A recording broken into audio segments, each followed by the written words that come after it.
Hey, hi everyone. This is Sai from LetsUpgrade. So let's talk about how to get your certificate. It's very simple. You will see two links in the description. Number one is the place where you have to go and mark your attendance. Marking your attendance tells us like, okay, you are a legit student who have attended this particular session. Link number two is your assignment. This is where your 90% of the priority is. You have to go and submit the assignment that is given to you in this particular session. Once you're done submitting that assignment, we will be evaluating that. We will send you an email. If you get the passing criteria, then only we will give you the certificate on a particular date that is mentioned again in the description. Please check these three things, and this is the way how you will get a certificate from Let's Upgrade. Number one, mark your attendance. Number two, just go ahead and upload your assignment. Check for the email that you have received it, yes or no. What is the feedback that you have received from your trainer? Number three, check on which date the certificates will be released. Thank you. Bye. All the best. Happy learning. So till now we have discussed a lot of things about Power Query Editor, and we have also performed a lot of transformation inside it. The last and most important transformation that we are going to perform now is something called as appending and merging. And for that, I will simply attach our Excel book to Power BI desktop. So the data which I'm dealing with is student courses. We'll simply open this data, and as soon as we will open it, it will connect it to Power BI desktop. And you can see three different workbooks over here. One with the name courses, second with the name year 1 1, and third with the name again year 1 2. So we will deal with all the sheets that you are able to see here.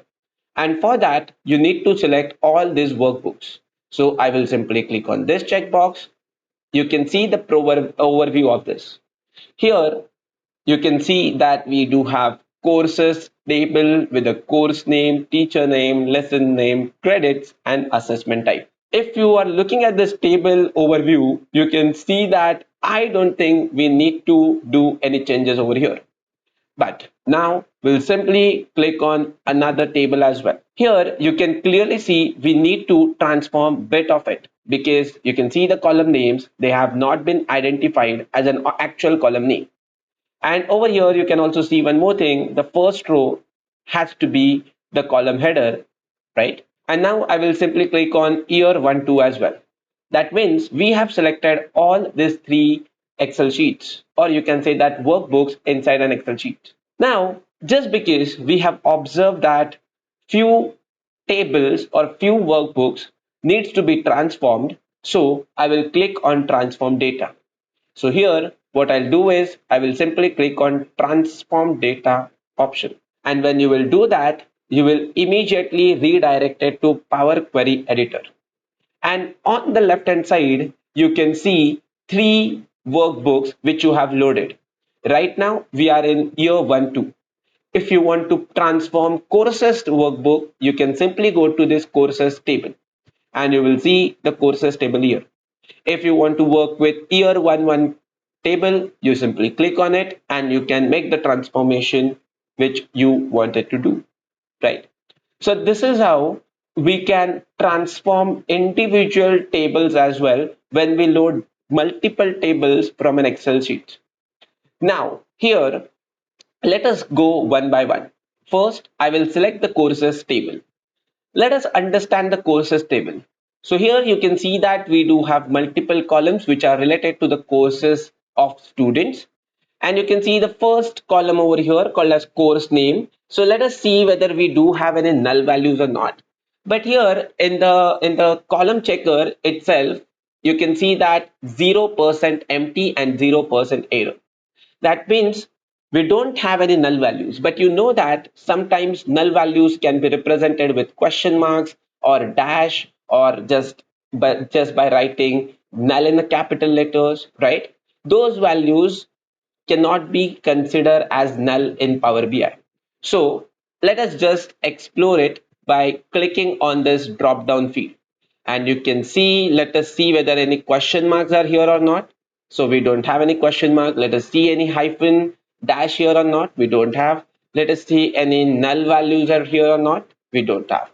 Meaning we don't have any null values at least in courses column. We will also check the data type of it. It's ABC. That means it's a text data. It is perfect. Next, we will explore the teacher column over here as well. Here as well, you can see 0% for empty and 0% for error. That means we don't have any error in this column, as well as we don't have any null values. But again, for the precaution, we can say that we'll try to type down null here, or we can type down question mark, or we can type down dash. I don't think here as well we do have any null values. And again, if you observe the data type of it, you can see it's ABC, which means it is a text data. Next is you can see a lesson type, and here as well we will see whether we do have any null values or not. We don't have, because here you can see only four values: field work, internship, practical, and theory. We'll simply cancel this as well. For the credits, we'll see 1 to 3 as data type, and we'll see any question marks are present. We don't have any question marks. Do we have any dash present? We don't have. And do we have any null values present? No, we don't have, right? So everything looks good, and we'll check the last column as well, which is assessment type column. Again, it has to be in text, and yes, it is in text. We'll explore that as well, and we'll see whether we do have any null values or not. No, we don't have, because all you can see there are only five possibilities inside assessment type. Maybe project work, quiz, oral assessment, continuous assessment, something like that, right? So what we can conclude over here is that this courses table looks perfect, and I don't think we need to transform anything over here. Now let us understand tier 1 as well. So I will click on it, and later on you can observe one thing here. The first row has to be our column header, and you know that how to do it. All you need to do is hover your mouse over here called as used first row as header. Simply click on it, and you can see the headers are now been identified correctly. We'll quickly check the data type of each and every headers as well. You can see that student has to be in text, and yes it is. Gender also has to be in text, so yes it is. And likewise courses has to be in text format, so yes, no doubt it is. We will also explore whether we do have any question marks here or any null values present here or not. So we don't have, and this is what you can see here as well. Error 0% and 0% for empty values, which is nothing but null values. So again, everything looks good here, and we will also check the same for gender column. So if you have observed the gender column, you can see that in gender column as well, we do have only two possibilities, male and female. Here we cannot see any question marks, hyphen, that means this is also good. And I guess course table also looks good. That means I guess we don't have to change anything else in year 1 column or year 1 table, right? Here, what you can do is, if you want, you can right click on it and you can rename this particular table as well, right? So for example, if you want to rename it as year 20, this looks much more better, right? And yes, you can rename the table headers as well. Let's go back to year 1 2, and here as well you can observe one thing. Again, the first row is not considered as a column header. So all you need to do is just again take your mouse on this column called as used first row as header, and I will simply click on it. Apart from that, again we'll check student table. I guess everything looks good in student column.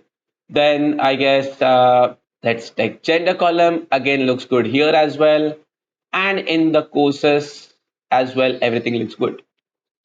So again, in this year 1 2 table as well, everything is looking well and perfect. So let's again rename it to year 2012, right? So yes, perfect. So I guess now we do have two tables over here called as year 2011, that is 2011, and 2012.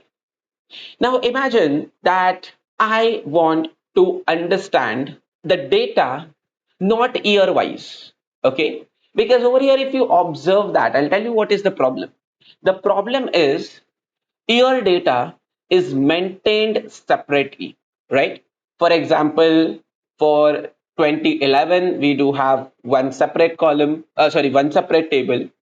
And for 2012, again, we have one separate table. Now, what I wanted to do is, or what I want to do is, I want to combine both the tables so that all year data will be present in one single table itself rather than in separate tables. Now, when this is important, see, right now we have only 2 years.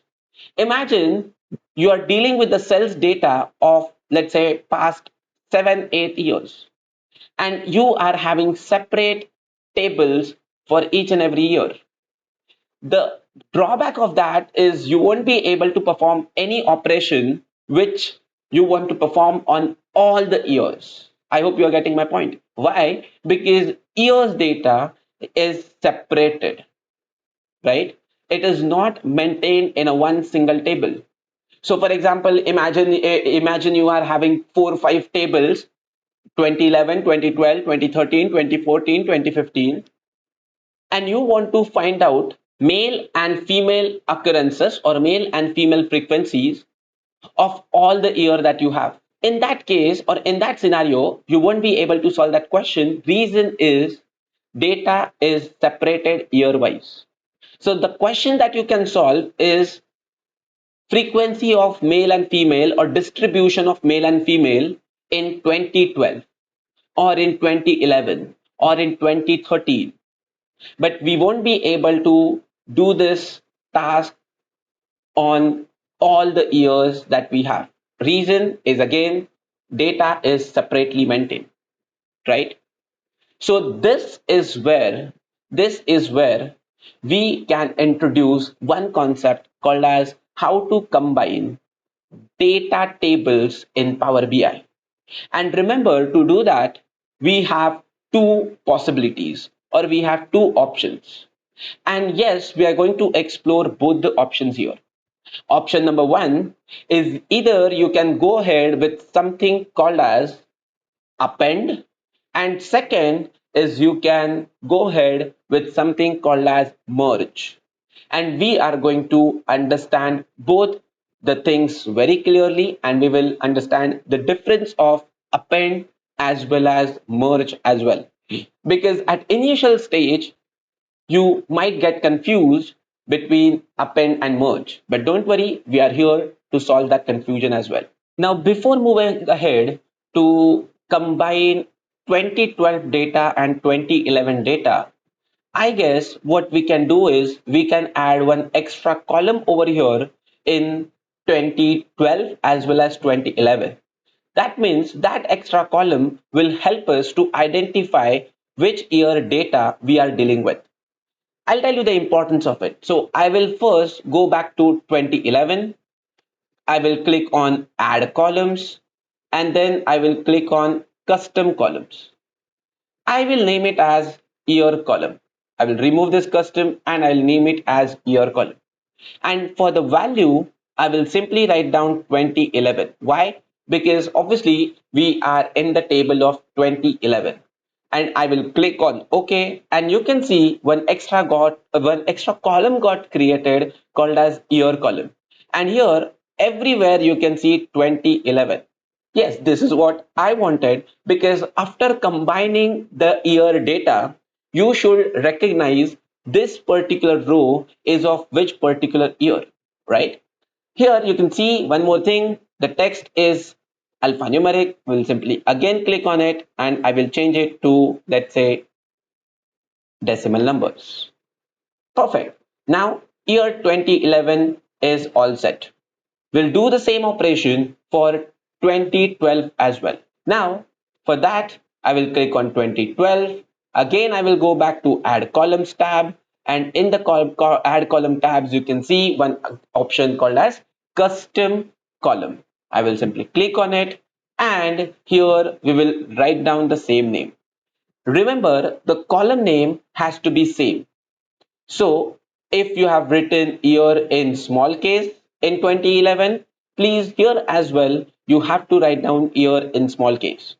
But I know that we will also check that once, because I know that I have used year spelling like this. Perfect. 2012, and then I'll click on OK. So I will change the data type to, let's say, decimal numbers. Perfect. Over here, everything looks good. Now, if you observe it, for combining, okay, there is one rule. For combining tables, as I said, we have two options. We have append and we have merge. Now, I'll tell you the difference as well between them. But before moving ahead with the merging, first let us understand appending. Appending is all about, you can say that, combining your one data to another data. Meaning we have this 2011 data with us. Imagine this is 2011 data and you want to add some other year of data next to it. Okay, so these four, let's say these are 2011 records, and I want to add 2012 records below it. That time append can be useful. So all you need to do is you first need to decide to whom you need to append. Do you want to append 2011 with 2012, or do you want to append 2012 with 2011? Obviously, if you are appending 2011 with 2012, that means 2011 records will be shown first, followed by 2012. But if you are performing append operation of 2012 with 2011, then in that case, if you are, that means if you are combining 2012 data with 2011 data, then in that case 2012 data will be shown first, followed by 2011 data. So this is a basic logic behind it. So over here, my simple agenda is, first, I will display 2011 data, and below that, I will append 2012 data. So for that, you will simply click on this 2011. Head back to the home tab, and in the home tab, you can see multiple options. But if you observe it on the extreme right top side, you will see one option called as append queries. Now, if you click on the drop down list of append queries, you can see two more options over here. One, append query, and second, append query as new. Now I'll tell you the difference between these two as well. When you click on append query, that means the 2012 data will be added in this particular 2011 table itself. There will be no separate table created, right? So if you want to modify the existing table, then you can use the first option.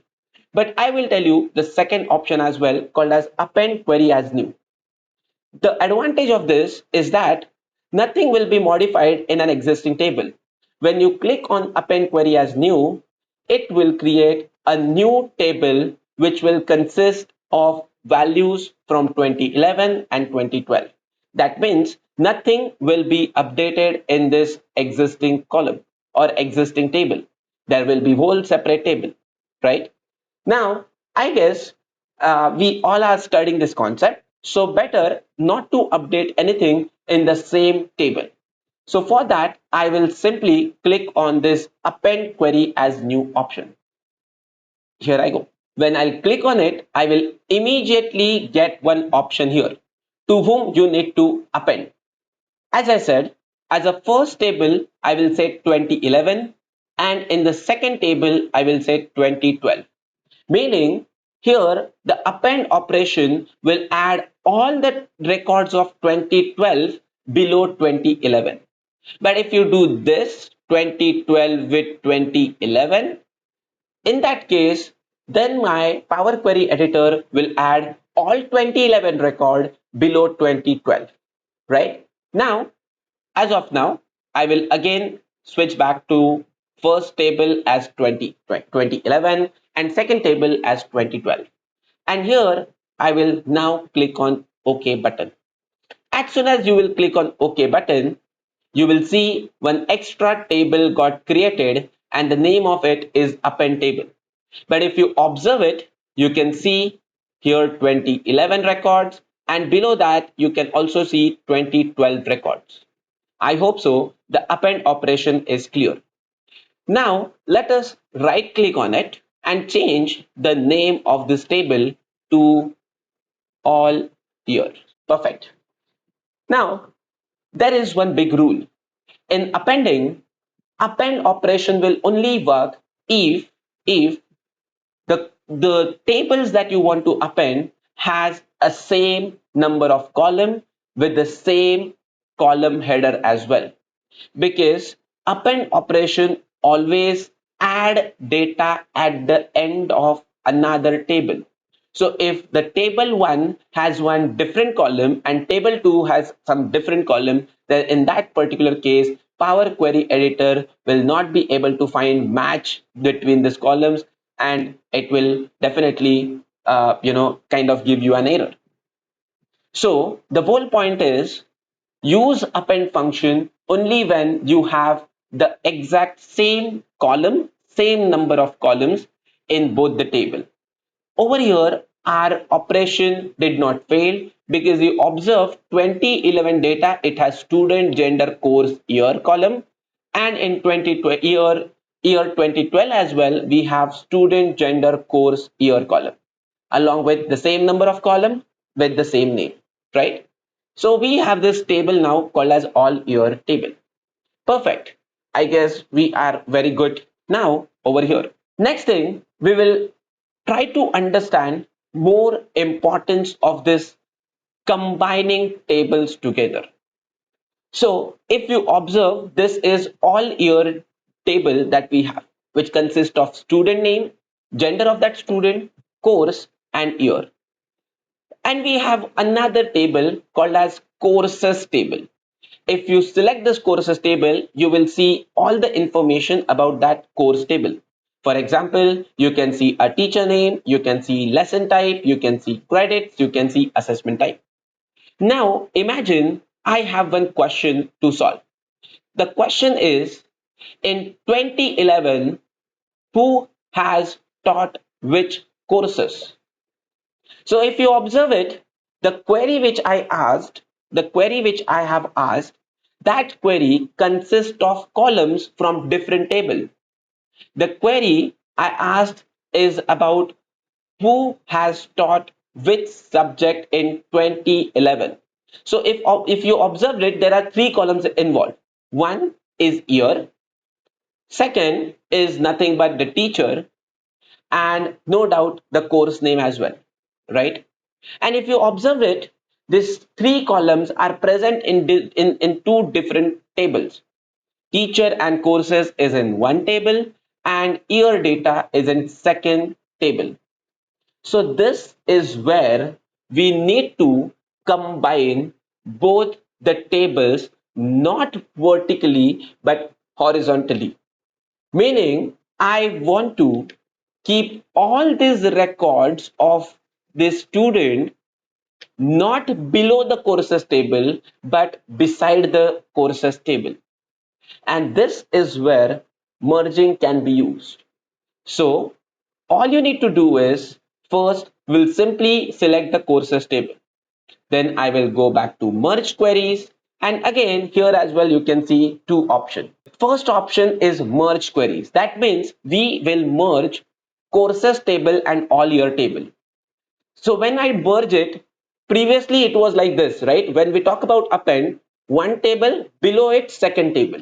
But in merging, there will be all the records of, let's say, first table, and then second table will be combined like this. So I hope you are getting the difference between append and merge as well. In appending, the things are stacked vertically, but in merging, things are stacked horizontally like this. Perfect. Now next thing that we all can see is merge queries option. Merge queries means obviously the table all year data will be merged over here itself in the courses table. That means this will modify the existing table that we have.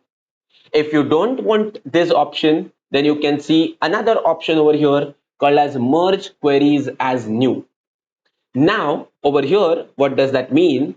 It simply means that create a new table called as merge, or maybe it will give some default name to it. And in that particular table, things will be then horizontally stacked, right? So I will simply click on merge queries as new. Here, to merge the queries, always remember one thing. You can merge two tables only when you have common column between them. If you don't have any common column, then you won't be able to merge the queries. Think of merge as same like joins in SQL if you have studied it. So here what you can do is, as a first table, you can select courses, and for the second table, we will obviously select all year.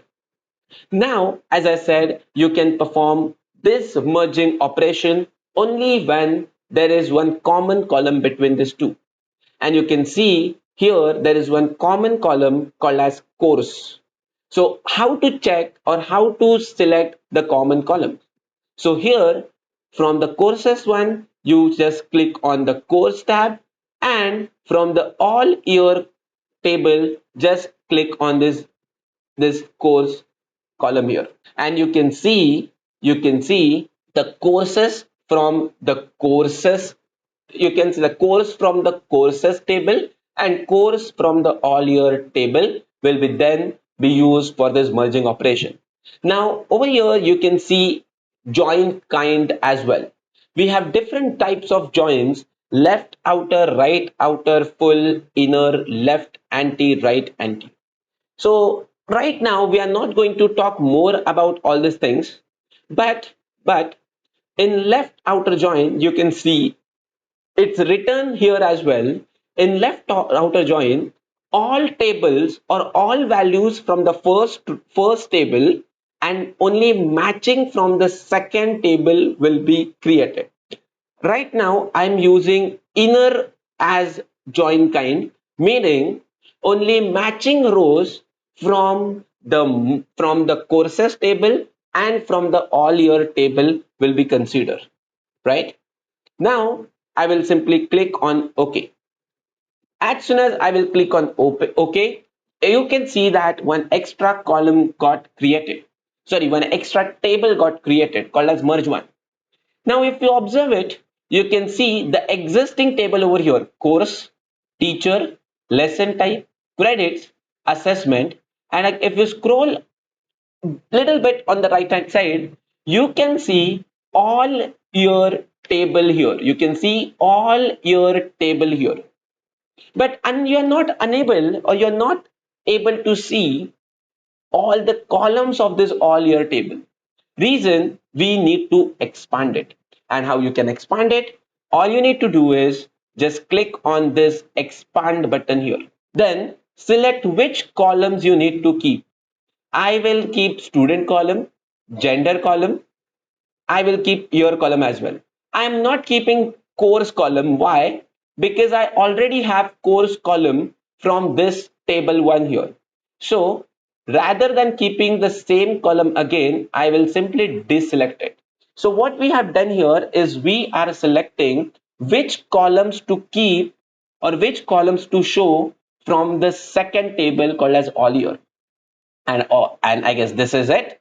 I'll simply click on OK, and you can see immediately over here, you can see student, you can see gender, and you can see year as well. But if you observe the column names, it is not mentioned student, gender, year. It is mentioned as all year dot student, all year dot gender, all year dot year. This is an indication of this column does not belongs to the column number, the table number one. This column belongs to all year table. And that's the reason over here you can see all year dot student, all year dot gender, all year dot year. If you want to rename it, you can just double click on the name, and you can just keep it as student like this. Over here as well, maybe we will keep it as just gender like this. And here as well, we'll just keep it as year like this. Perfect. Now you can see we all have a data in, think of it as a bigger picture of your data. Now we can solve all the questions which are related to year, or maybe all the questions which are related to the teacher. Why? Because we have kind of merged them together. So this is how you can simply create this merging operation. So we have studied both the things, right? We have studied append, and as well as we have studied something called as merging as well.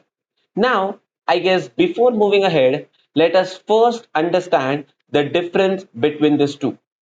So append is used when you want to stack data vertically, meaning you are adding more rows to an existing table.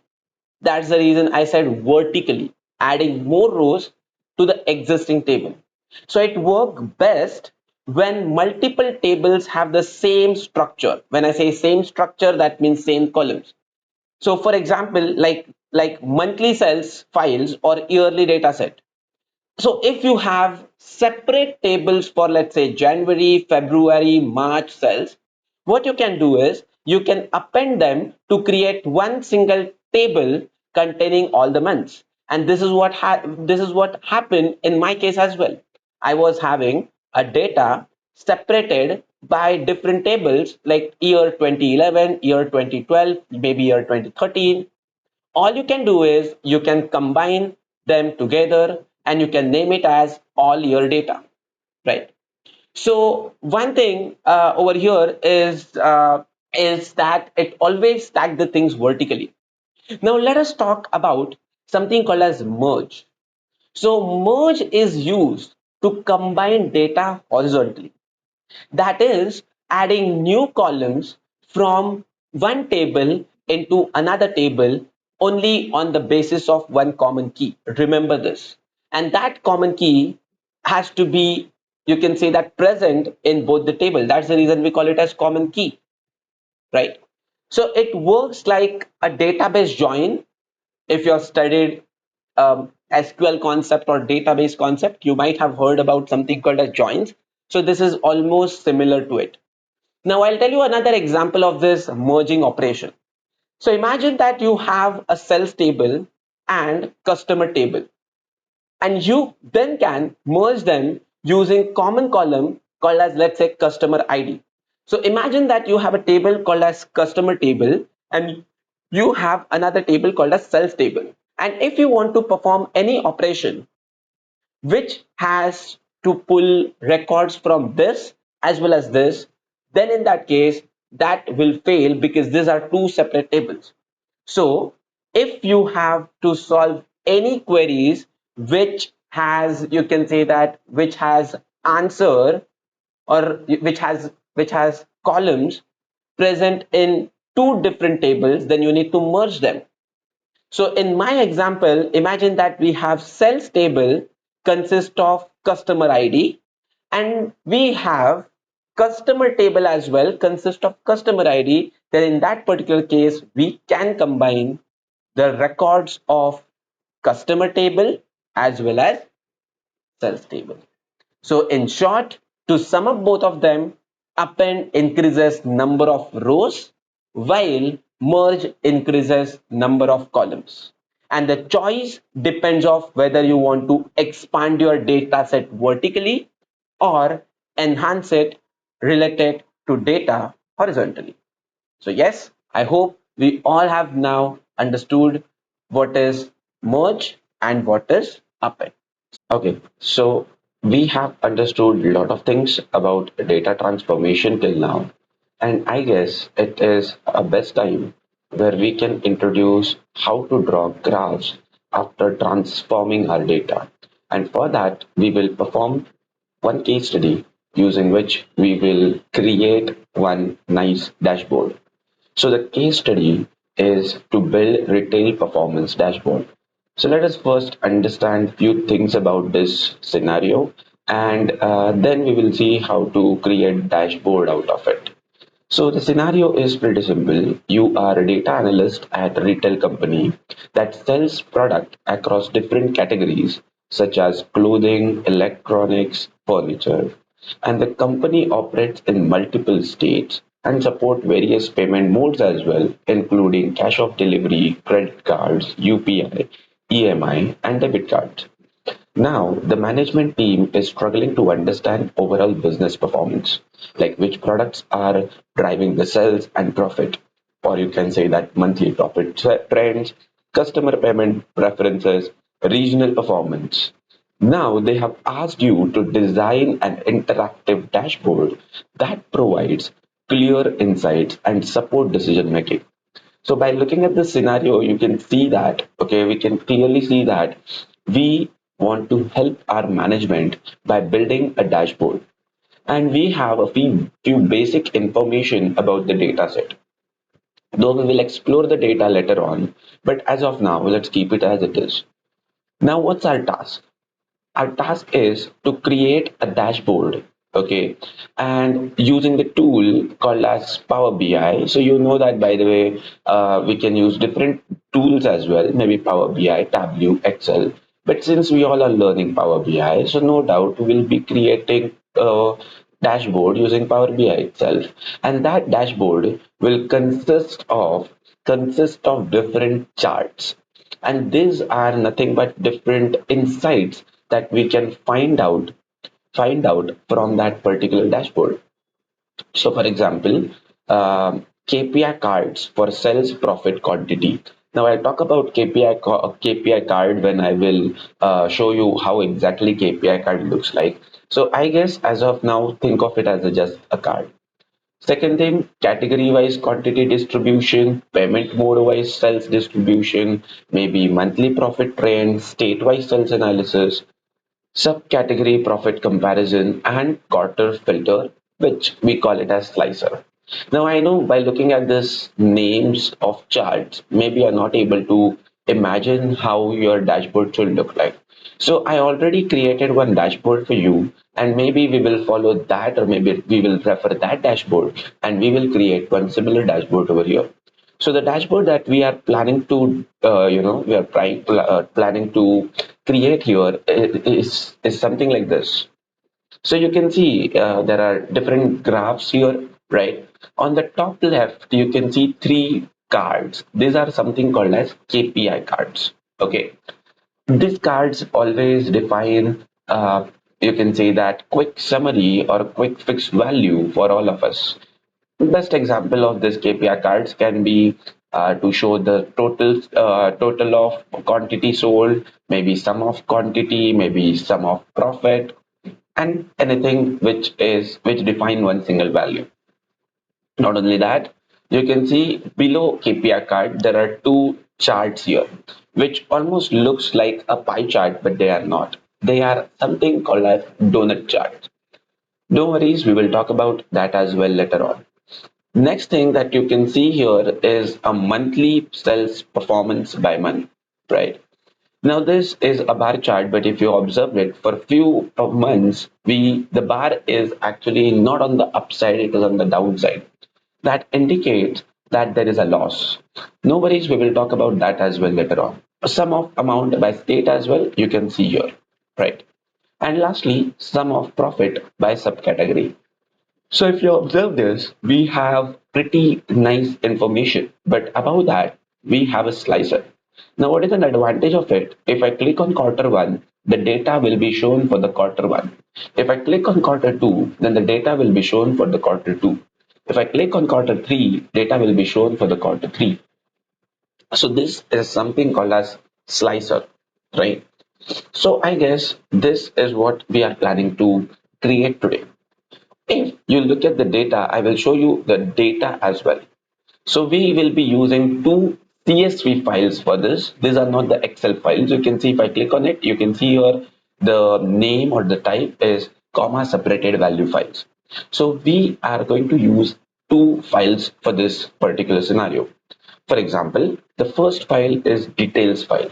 So if I open this file called as details, you can see there are around 5 to 6 columns. I guess there are 7 columns that you can see here. Amount, profit made, quantity sold, which category product we have sold, what was the subcategory of the product which we have sold, and most importantly, the payment mode. So we have these 7 columns in front of us, and we have values for each and every order ID for that. So on the other hand, we have another table called as orders table. And in orders table, we have all the details about that order. Like for example, order date, customer name, state, and city. Now, this is really important to understand. For example, if you observe this, there are two different Excel sheets, right? There are two different Excel sheets. In this particular, in this particular scenario, we'll also try to understand the model view as well. So don't worry. Let's first understand the data of orders table. So as you can see over here as well, we have order ID, and for every order ID, we have another information about or more information about that particular order. Like for example, what was the order date, then customer name, state, and the city from which that order has been placed. If you observe the date column over here, you can clearly see that few dates are mentioned in 10 slash 3 slash 2018. Some of the dates are mentioned like 24 dash 07, or you can say that 24 hyphen 01 hyphen 2018. Now you can see the things are kind of mismatched. But don't worry, we have Power Query Editor to handle this particular scenario. Now, as of now, we have a good idea about our data set. So, to sum up this, let me tell you what we all are going to do so that we can start Power BI and we can start working on it officially. So, let me give you a quick summary of what we all are going to do.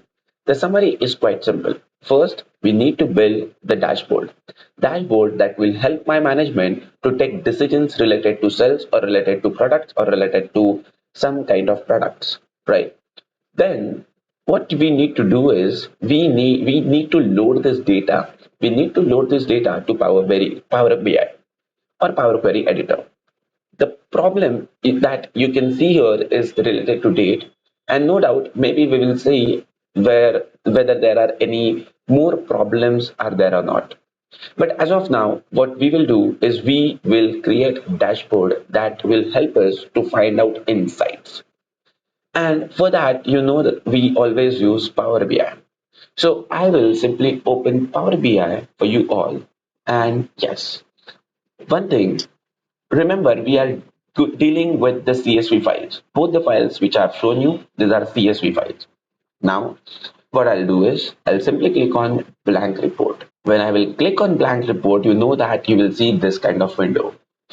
I can save this particular Power BI desktop as well with the name of, let's say, sales dashboard, and I will simply click on save. So it is always a good habit to save your work before moving ahead. Perfect. Now, next step is to load the CSV files here. And you know that to load CSV files, we have this nice option over here called as get data. But as I said, if it could have it if it is an Excel file, then you will have click on this particular button. But you know that the data we are dealing with is a CSV file. So I'll simply click on get data, and you can see a lot of options here from which we all are going to select text slash CSV. So I will click on text slash CSV, and you will see now I will immediately go back to my dashboard. What you can see that folder where there are two files stored, and I cannot actually load both the files over here. I need to load them individually. So first I will load detail files. I will click on open. As of now, you can see that it will connect and it will give us this window where it says directly load the things, or you can say that transform the things or cancel the thing. I'm not directly clicking on the transform data because I still need to, I still need to add one more file over here, right? So I have added details.csv, so I will directly load it. As soon as I will load it, you can see it on the right hand side. Okay. Now, I will again, as you can see on the right hand side, details table have been, you can see it. Now I'll again click on get data. I'll again click on text slash CSV, and here we will simply add orders table as well. So perfect. Now I'll simply load this table as well. So now I guess we have loaded both the tables and you can see it on the right hand side. All you need to do is now is to transform them, right? And see, we have not clicked on the transform data button, but I guess in the initial session itself we have talked about even after loading the data you can transform it. How? For that you can see this button. Just click on this particular button and it will open a Power Query editor for you. Here you can see two options. One is details and second one is orders. To whom you need to handle, on that basis you have to select that particular table. So first, let me select details table. If you select details table, you can see that there are a lot of columns here. Orders ID, amount, profit, then the category, subcategory, payment mode. First, let us see the health of this data, right? And how to check that. So you know that in view, we do have this column quality section, right? But if you disable it, you will not be able to see you can see that quality of the column. But if you click on it, it is always better to get all the information about that particular columns. Perfect. Now, over here, you can see that there are order IDs, right? Right. Let me simply click on it. Okay. And let's see whether any null values are present or not. Though null values are not present because you can see the empty was 0, but still we'll see any question marks are present. No, we don't have. So another good thing for us. And the data type is also ABC. That means this is also a good sign. Similarly, you can see that there are no null values in amount. There are no null values in profit, as well as there are no null values in the rest of the columns. If you observe the data types of them, I guess they are absolutely perfect as per the data that we are storing, right? I guess then we don't have to do anything into details view as of now. So let's go back and over here we will click on orders table. If you click on orders table, you can immediately notice one thing, and that thing is nothing but the names of the column. So column headers are not maintained appropriately. So no doubt here the first row has to be your column headers, but you can see the Power BI has created some different column headers here. So you know that how to handle this, right? So for that, we'll simply go to the home tab, and then here you can see one option called as used first row as a header. I will simply click on it and that is it. If you observe the data type of order ID, then no doubt this is also a perfect ABC. But if you observe the data type of order date, then you will see that it is text data. Now I'll tell you the biggest problem of it. Okay. Now the problem is the data, or you can say that the dates that we have in this order date, they have not been treated as a date data type. They have been treated as text data type. Now, what is the drawback of it? The drawback is, okay, first I will tell you the advantages of date data type, okay, and I'll tell you in a simplest way. So when I talk about advantages of date data type, so when you represent your date in actually a date data type, then Power BI give us few things by default. That means it gives us year from that date by default, month from that date by default, day from that date by default, as well as quarter as well from that date by default.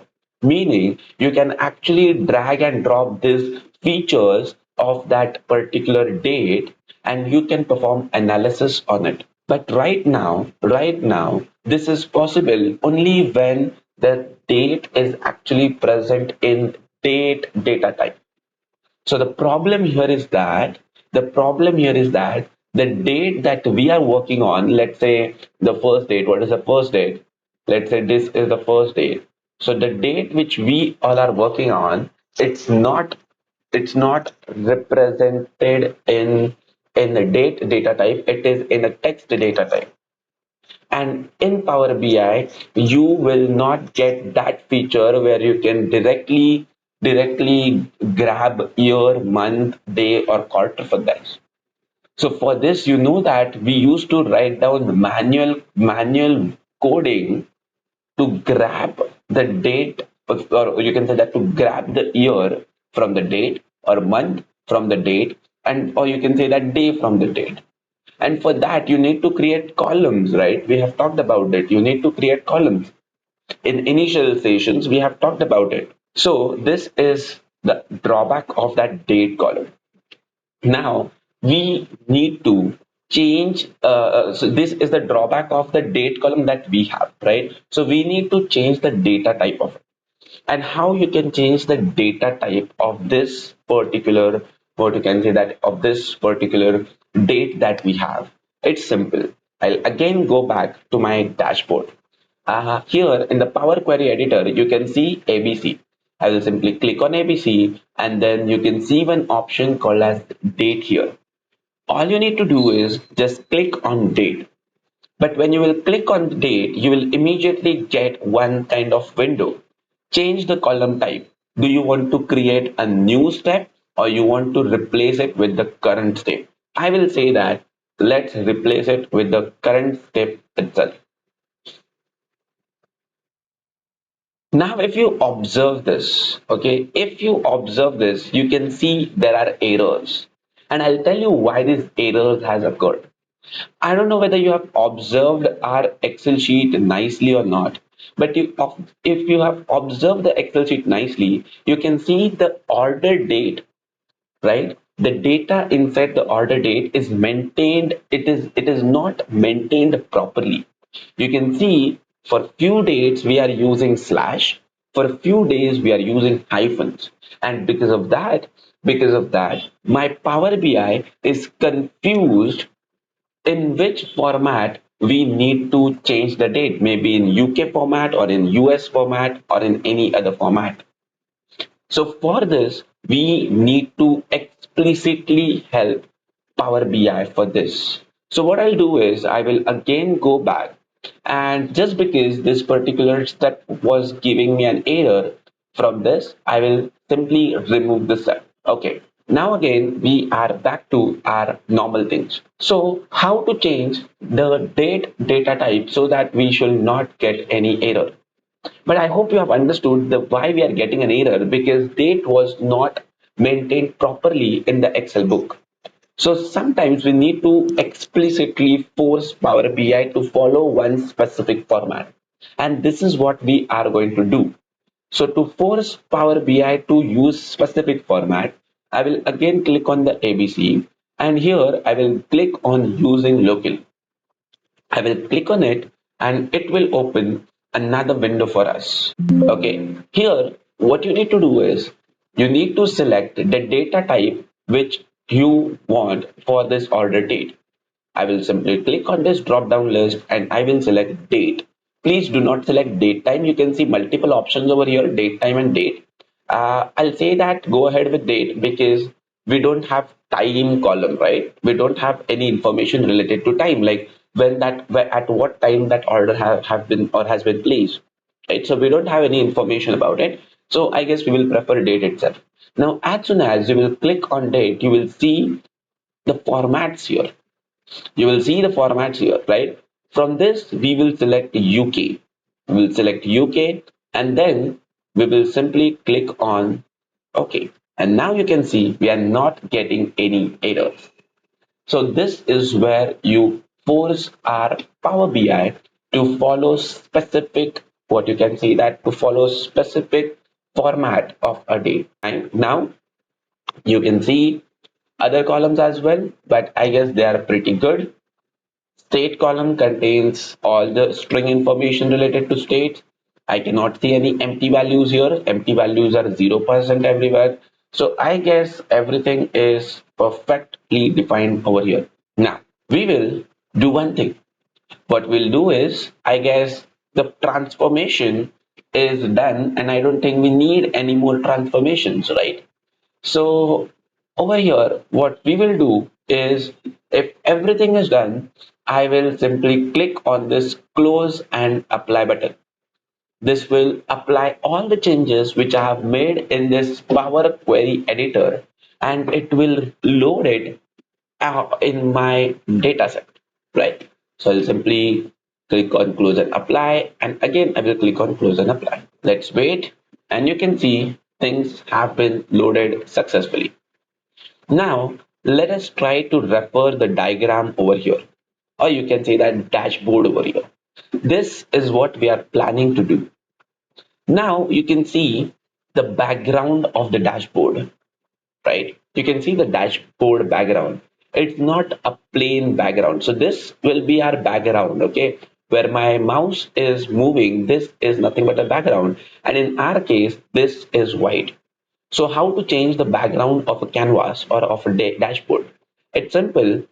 Make sure over here you will click on this particular button called as format your report page. All you need to do is just click on it. When you will click on this particular scenario, you will see another option over here called as page information, canvas setting, canvas background, and wallpaper, and so many things. We are interested with canvas background. Here you can change the color of it as well. I'll click on it, and then maybe let's say I will set it to this color. Let's assume that. But you can see the things are not getting reflected. The main problem is the transparency. Right now my color is 100% transparent. So if you just you can say that scroll the transparency towards the left hand side or minimize the transparency, you will see the effect of that particular color. I hope this is also clear. But I guess, I don't think so this is a color. The color over here is different than what we are using on my dashboard. So this is actually an image. Okay. So I have actually used image in the background of as a dashboard.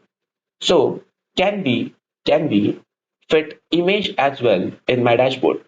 Then my answer is yes. So let us see how to add background in this dashboard. So first let me change the color to white again. Perfect. And I'll say 100% transparency. Anyways, now we'll click on this browse button that you can see. I hope you can see this browse button over here. I will click on it, and I will simply go back to the downloads, and here I have already downloaded the background image. I can show you how you can download background images as well. All you can do is hit the Google Chrome or any official browser and set Power BI grid backgrounds. Okay. Or you can say that gradient background. And you can see a lot of options over here. You can download whichever you think it's good for you. Anyways, again, let's go back, and here you can see the image is not properly maintained. See over here, it's white, entirely white. We are not able to see an image again because of the transparency. So I will simply minimize the transparency of it. But if you observe it, the image is not kind of full screen, right? It is not properly fitted into my dashboard, right? So for that, you have image fit as well. All you can see is maybe stretch or fill. I'll simply click on fill, and yes, this will give us a perfect background for our dashboard. Now, next, what you need to do is simply will just scroll it up in this page itself, and you can see canvas setting. Right now the canvas is set to 16 into 9 ratio. Now we can change it as per our requirement as well.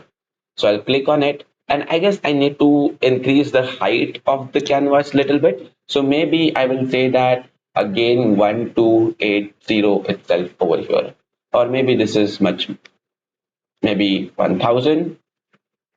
Oh, sorry, 1000. Okay, I guess maybe we'll try to add width as well into it, maybe 1500. Okay, maybe according to our requirement, we can change the width and height of it. As of now, let's keep it as it is, maybe. Okay, maybe width, I will change it to 1600. Okay, perfect. So yes, we are done with the setting of this, what you can say that this particular canvas background as well. And now we are very good to move ahead and we can see how to create different charts over here. So now I guess we can add our first chart here. Let's refer the image again. So the chart or the graph that you want to add here is this, the first one, this one, sum of amount one, right? So again, for this as well, things are very, very easy. What you all have to do is we will again go back, right? And you can see a lot of options over here. But if you observe this particular button called as card button, or you can say that it's like a graph for you. Okay, just click on it. Just click on it, and it will immediately add one kind of one kind of uh, graph for you or maybe visual for you. Okay, as of now let me just hide few things. By the way, this is how you can hide and this is how this is how you can hide and this is how you can unhide this extra tabs as well. Now, over here, we will have to drag and drop the amount as well. Okay. So before that, maybe I will set up the things clearly. I will simply minimize the size of it and maybe I will keep it like this. Okay. And like this, I guess we have maybe how many? Three such things, right? So I will simply copy this, paste it again, and I guess we have all three things properly maintained. Now, in the first KPI card, what I need to do is I need to drag and drop the total amount, sum of amount, right? So I will simply click on it, details tab. I will simply select the details tab. And I don't know whether you have observed this or not, but whenever in Power BI, the columns are present in what you can say that whenever the columns are present in something called as numeric way, then they always represent that summation sign over there. That means by default, Power BI do perform those aggregations. Okay. So, anyways, you can see amount here. What you need to do, drag this amount and drop it in the first option. Let's wait for a few seconds and you can see sum of amount is mentioned over here. Now, if you want to, okay, if you want to show average amount, then you can see this drop down option. Drop down, click on drop down and you can select the aggregate in which you are interested in. So you can actually select average amount, or you can say that minimum amount, maximum amount. You can do that as well. Standard deviation, variance, you can perform all this. You can keep all the statistical information, descriptive statistical information in this particular card. Okay. But as of now, obviously the card in which we are interested is no doubt sum of amount itself. So I will simply click on it. After that, you can see one more option here. The point is you can see the background, right? The background of this card is not transparent. It has to be transparent, right? So to change the background, what you need to do is just again click on it. And here you need to again go to format your visual. Here you can see lot of information or settings related to visuals as well as general settings as well, right? So for example, you can see effect and all you can do is maybe you can make it what you can say that make it white. Okay, we can have a lot of different options as well. Don't worry, I'm just displaying certain things. in front of you as of now. We will definitely understand how to change the background as well, right? But as of now, let's keep certain things as it is. Now, what we will do is, rather than selecting the background or setting up the background of this visuals, let's keep this card aside for a moment. We will maybe configure them later on. Now again, let's focus on our screenshot, and you can see uh, sum of quantity by category, right? Let's draw this graph now. Sum of quantity by category, and along with that, there are a few bar charts as well. So let's first draw this particular thing, sum of quantity by category. Now for that, again, I will go back. Then after that, you can see here, you can see one option called as donut chart. Otherwise, the easiest way is you can add the simple stack bar, right? Then what you need to do is sum of quantity by category, sum of quantity by category. So no doubt on the y-axis there will be categories, and on the on the x-axis there will be categories, and on the y-axis there will be sum of amount, right? And you can see this visual over here. Just select the same what you can say that select the same visual, and here directly click on donut chart, and it will be then converted into donut chart automatically, right? Now you can see lot of other options over here. If you observe this, I will simply select this, format your visuals, and here you can see legends. You can change the legends if you want to. Slices, if you expand the slices, you can change the color of a lot of things as well here. I hope this is visible. Now, as of now, what we will do is, maybe I will click on details label. I will simply scroll it down, and for the label contents, if you can see, if you observe this 127K, okay, the values are also getting displayed. I don't want to display the values, so maybe percent of total only. So now, as you can see, we can only see percentage of it. That's it, right? So I guess data labels are also set, right? You can increase the size if you want to. If you can increase the size if you want to, perfect. I guess this is also better. And as well, if you want to increase the size of values, see under the details table tab, you can see you can increase the value of that as well. And I guess you can make it bold if you want to. Okay, as you can see. As of now, I guess everything looks perfect to me. Now, I guess, yeah, everything looks perfect for me. Let's go back to the general settings over here. Let's go back to effect, and maybe we can add the transparency to 100%. And you can see now our visual is kind of what you can say that it is much more looking better, right? Now, if you want, you can just adjust this titles as well, right? So here you can see in the general tab itself, you can see one title. You can change it to the middle. If you want, you can increase the size of that title, okay, so that it will be visible to you in more effective way, right? As of now, again, let's keep it as it is, or again, let's click on it, go to this, and go to general again, and here you can see effect option.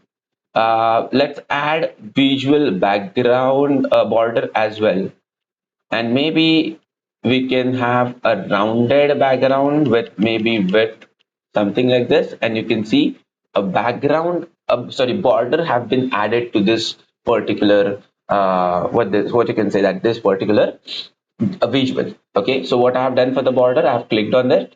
I've clicked here. I went to general tab. Then I expanded this effect. Sorry, I have expanded this over here. Yes, effect itself. Scroll it down, and you can see visual border. First, turn it on. Select the color of your border. Add the rounded corners, and then select the width as well if you want to. Perfect. Now, this is something called as donut chart. Okay, donut chart is almost similar to your pie chart itself. So over here you can see the structure more like a donut. That's the reason we call it as donut chart, by the way. And now you can see the categories, right? Sum of amount by category, you can easily see it on the left hand side. But I guess this percentage are not properly visible. So maybe I'll again go back to format and I will click on the visuals, then I will click on detail labels, or yeah, or you can say that I'll click on slices and or maybe legend. You can change the color of the legend as well. Let's keep it dark black, jet black. Now it's perfect. Similarly, I guess what you can do is in the detail labels, let's change this color to black. Perfect. Now it is much more better. So this is our first, what you can say that first graph which I have drawn in front of you. Now, the next thing that we all need to do is let's draw this amount collected by different payment nodes, different payment modes, so that we will understand which payment mode is contributing how much in the amount which we have collected, right? But over here, I guess the question that we wanted to solve is sum of quantity by category. And I guess what we have done is sum of amount by category, right? So I guess let's change this scenario here. If you want, you can keep this visual. Otherwise, we can go ahead with this visual as well. Sum of quantity by category. So what I can do, sum of quantity by category. So for that, I will select this visual, sum of, you can say that quantity by category. So here instead of this, I will simply instead of what you can say that sum of amount, I will remove this and you can actually drop this as well. So this is how you can change the things if you want to. I purposefully added wrong thing previously so that I can tell you how to remove the values as well. You can see you can remove it from the cross button. Now things are again pretty much more clear. You can see that sum of quantity by category. So I guess in my data set, clothing category has good amount of quantity, 62%. You can say that I have that quantity percentage.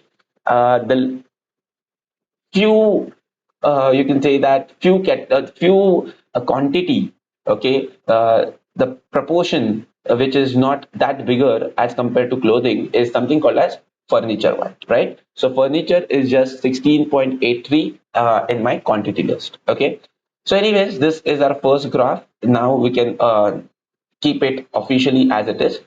And now let's move on to the second graph as well. Amount collected by different payment modes, right? Amount collected by different payment modes. For that, I'll again do same thing. I'll simply click somewhere else. Then all I need to do is I will simply see, if you want, you can just copy paste the same graph, or else you can simply click on donut chart again as values. Okay, just a second. Yep, as a legend. Which one I want to add as a legend? I want to add payment modes as a legend. So I will take payment mode, drag it over here. For the values, what I need to do is amount collected. So I'll click this and I will simply drop it here.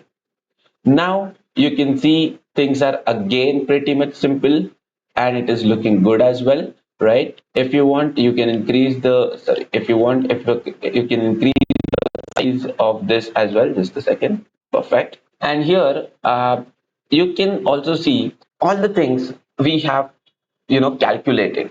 But now we want to apply the same, what you can say that we want to apply the same formatting on this as well.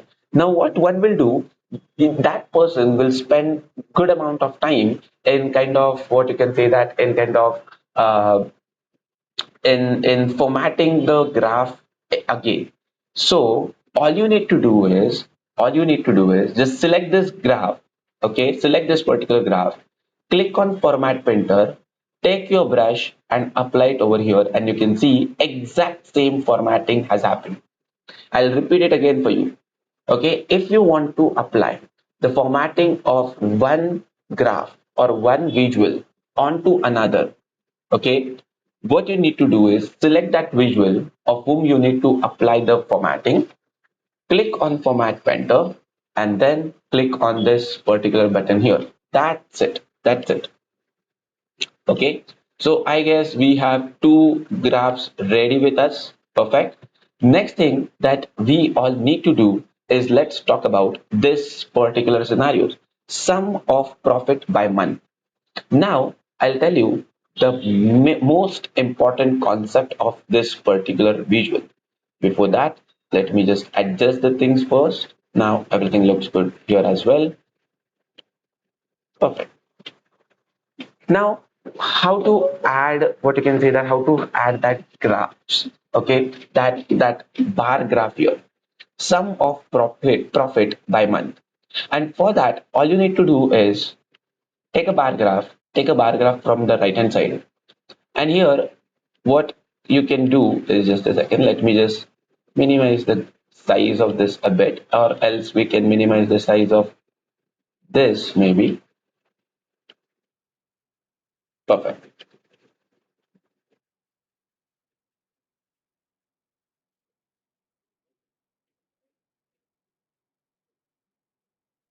Okay. Now, what you all have to do over here is let's drag. Okay, let's drag this month.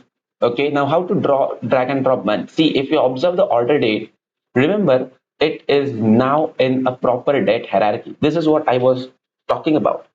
This is what I was talking about, right? Now we will take this month and drop it on the x-axis, and we'll take this profit and we'll drop it on the y-axis. Now we are able to see all the things properly. But have you observed that? Have you observed one thing? I have dragged month from orders table and I have dragged profit from the details table, and still I'm able to see the answer. That means even though I'm collecting the records from different tables, still my Power BI is able to answer it properly. And the reason for this is the view which I have been talking about, this one. This is the view. What I've done is I have clicked on this model view. Now I'll tell you more about this model view. What exactly this model view all about? This model view is all about the relationship between the details and the orders. What I'll do is I will simply delete this relationship. I will simply right click on it and I will delete it. And I will click on yes. Once it will done, I'll go back to report view and you see what has happened. You see what has happened. The problem that has happened is here what was the sum of profit, whatever the sum of profit was. Let's say I guess sum of profit was 36,963. That profit is kind of broadcasted for all the months that we have. That means my Power BI is not able, my Power BI is not able to connect, my Power BI is not able to connect this particular table called as details and orders table. That means there is no relationship between details table and the orders table, and that's the reason it has happened. And how we can resolve it, and that is where model view comes into the picture. This is where model views comes into the picture. Meaning here in the model view, you can actually create relationship between the tables. You can actually join tables together. And you know that to create relationship between the tables, you always need to have one thing which is nothing but common what you can say that common column between both the tables. And here, yes, we do have a common column called as, let's say, this something called as order ID. So how to create relationship? All you need to do is drag this and drop it, and it will immediately create a relationship. Click on save. That's it. And now, if you again go back to my report view, things are now sorted very well. So that's the magic of model view. In model view, you can actually design your schema. You can design which table you want to connect with which table. That means you can connect two tables together so that you can perform queries whose columns are present in two different in two different, what you can say that, in two different tables, right? So I guess this is a perfect scenario over here that we have. Next thing that I need to do is, okay, I will simply do same thing. I'll click on it. I'll format painter and I will click on this as well. Okay, everything is again looking perfectly well. You can see these grid lines over here as well, and the font size is not visible. So I guess all you can do is go to this format, expand the x-axis, and you can increase the size as well if you want to, and change the color to jet black. That is even much more better now. Same, you can do it for the y-axis as well. If you want to scroll it down, y-axis, expand the values, keep it to 11 and change it to maybe black. Yes, but over here you can see few, what you can say that, grid lines, horizontal grid lines, right? White horizontal grid lines.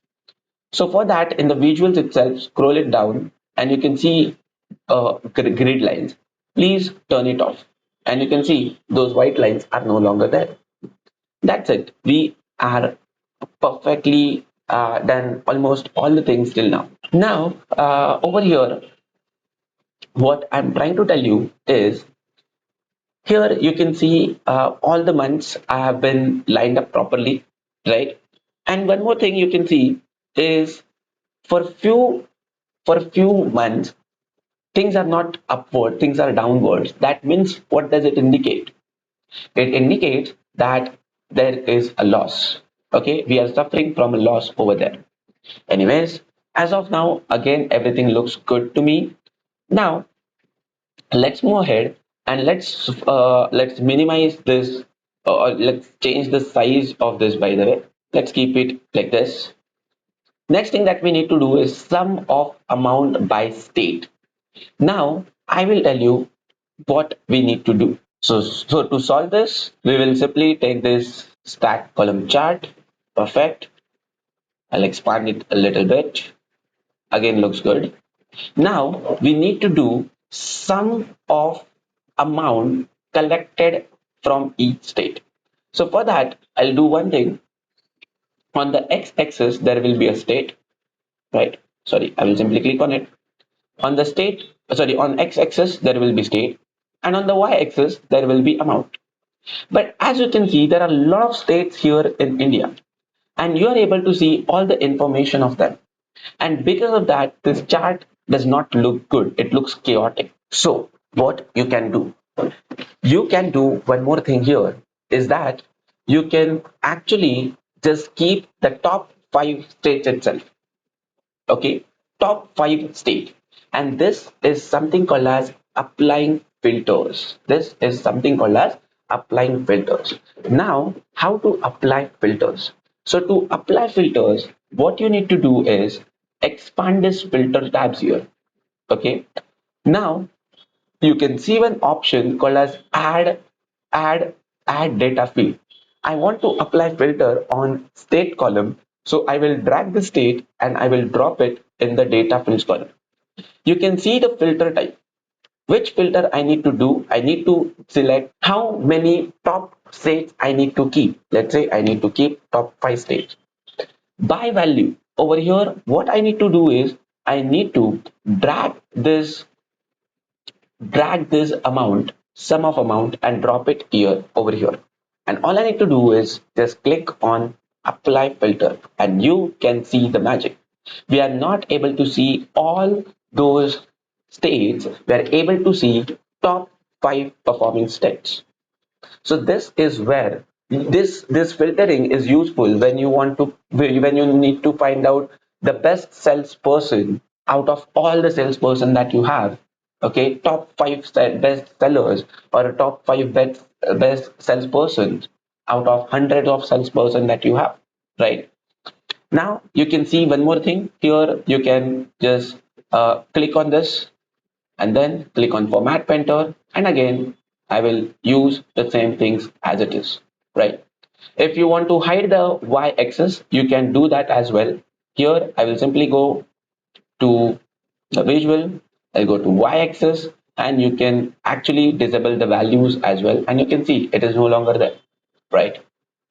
Not only that, you can actually see the columns as well, and you can change the columns color as well.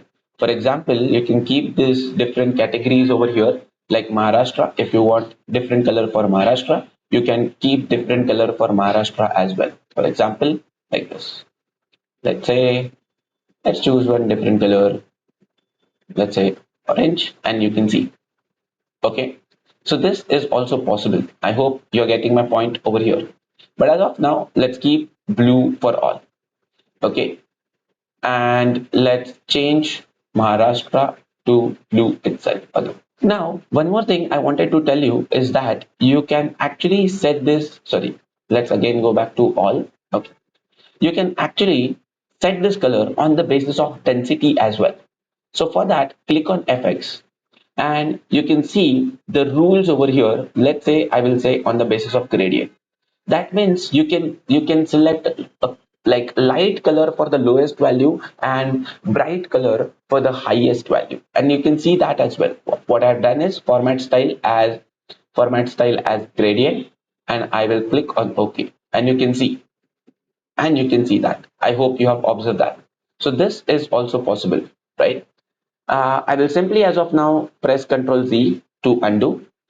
Over here, you can see few more things like data labels. You can enable the data labels as well, and you can see the values on the top of the bars, right? So yes, these are few things that you can definitely do as of now. Now, I guess we are done with a lot of things. I will simply just minimize this window as well. And the last one that we need to perform is sum of profit by subcategory. For that, maybe I will take this chart, just a second. Yes. And what you need to do is sum of profit by subcategory. So subcategory, I will select this x-axis. Sorry, this will be now on the y-axis because this is a horizontal bar chart, right? And on the x-axis, there will be a profit. Perfect. Again, you can see there are a lot of subcategories, right? So let's keep first top five categories itself. For that, again, I will click on filter. I'll add data field here, right? What you need to do is take the subcategory, drop it in the add data fields here. From the filter type, select top N and how much I will say top five products, sorry, top five subcategories. And by value, I will drag this profit and drop it here. And I will simply apply it. That's it. And yes, I'll select this format painter and I will simply drag it over there as well. And yes, this is it. I hope all the things that we have discussed is clear to you. Now, the last point that I will discuss is this. Let me just format it a bit. Okay. Now, I guess things are looking at least pretty good now. Now, what we'll do is maybe we will add this slicer over there. Okay. And to add slicers, what you can do is simple. You can select this option, this slicer I wanted to add, this one, right? So what I can do is I will add this slicer here. You can see that there are a lot of options. Okay, one is card, then there is one more thing. What you can see here is button slicer, right? So now I guess we will click, see list slicer, okay, input slicer. So there are a lot of slicers available over here, from which we will select this particular slicer. Okay, I will click on it, and now you need to decide on whom you need to apply the slicer. So as I said, I need to apply slicer on quarter, so I will drag this quarter and drop it over here. But you can see the things are not looking like a tile, it is looking like a check boxes. So to format it, select that visual, go to format, and you can see slicer setting. Expand the slicer setting and in an option, keep it as a tile. And just from the downside, do this. That's it. Expand it a bit. Take this format printer and apply it over here. If you want, you can do lot many things over here as well. So one thing which you can do for this slicer is let's go to general. You can add effects. You can make it 100% transparent so that this background will be no longer there. After that, what you can do is you can add one more thing here is you can set the shadows if you want to. Okay, and you can see the shadow effect. I hope you are able to see the shadow effect over here, right? Then I guess again I will select that feature itself. I'll go here, and in the slicer header, maybe I can keep the text color as white so that that quarter thing will be visible properly. Scroll it down, you can see values option at the end. Expand it, and here you can see font color and you can see background as well. Let's keep it let's keep like you can say that black background.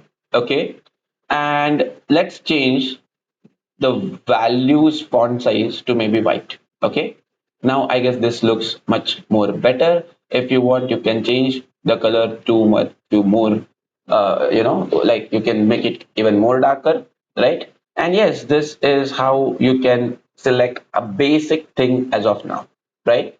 So I know we have not yet added a few things to uh, my cards yet. But don't worry, as I said, there are few more things remaining. So one thing which is remaining now is related to DAX. There is something which is called as DAX.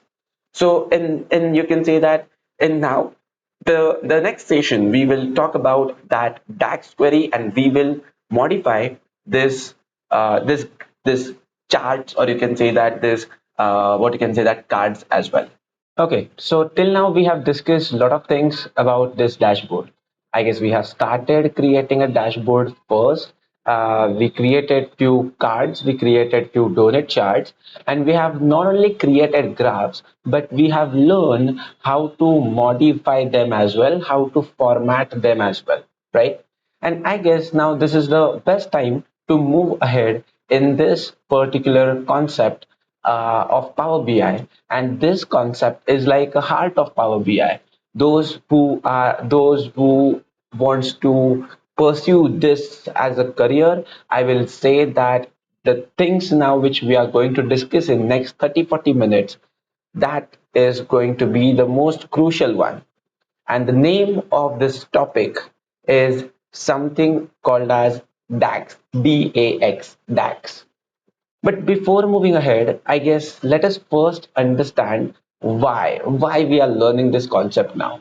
See, we have already drawn 3 4 graphs. We all are aware about few things over here, right? But now why this DAX? Why we are learning this DAX? So let me tell you with this example, okay? Now imagine this is the data which I guess we all are dealing with, right? We have amount, right? We do have different set of amounts here. And if I check the amount, I guess yes, no doubt we do have few amounts with let's say 1,800. I guess we have multiple amounts. I guess the maximum one which I can see is 5,729. Okay. Now imagine one scenario. What I need to do, please try to understand this. Imagine I want to do or why I want to perform one analysis where I want to check how many products are having, you can say that, higher value and how many of them are having lower value. For example, imagine that I want to categorize product into luxurious product and non-luxurious product. Imagine that, okay? Or high value products and low value products. And I have set one threshold for this. So the threshold which I have set is, let's assume that I have set up a threshold of maybe 3,000. Okay, let's assume that. Meaning, if amount of a product is about 3,000, then in that particular case, that product should be considered as high product. Otherwise, that product will be considered as low product. So over here, I hope you're getting my point. Can I say that I want to create new column, and that column will be on the basis of some calculation. I'm going to do some calculations. I'll tell you another example. Over here, I have profit, right? I have a profit and I have total amount spent as well. Imagine I want to create one extra column called as profit ratio here. I want to understand the profit ratio here. Okay, that time it is very important to to do some calculations. Forget about it. I want to find out how many products are in profit and how many products are in loss. Again, I need to check that if the values of that profit is below zero, that means it is a loss, otherwise it is a profit. So I hope you're getting my point. My whole point is about we need to do some calculation, and on the basis of that calculation itself, I want to create some new columns, right? So to perform those operations, okay, to perform some complex calculations on your columns, we have one nice concept in Power BI called as DAX. So I will quickly show you an official documentation of DAX. This is powered by Microsoft itself. So the DAX stands for Data Analysis Expressions. Now, what is DAX? I'll tell you in a simplest way. In DAX, you consider it as a pool of functions. Consider it as pool of operators that can be combined to build formulas and expressions in Power BI so that you can perform more analysis and you can try to find out more insight. In short, DAX, that is data analysis expression, is combination of all different functions which you can use maybe together or individually to create some formulas. And using those formulas, you can actually solve something. I'll tell you what I'm trying to tell you here. So on the left hand side, you can see different categories of DAX functions. Okay, so we have aggregation functions, we have date and time functions, we have filter functions, we have financial functions, we have information functions, we have statistical functions, we have text functions. Okay, now I'll tell you the meaning of all these things. Okay, so let us first explore, I guess, the easiest one, aggregation function.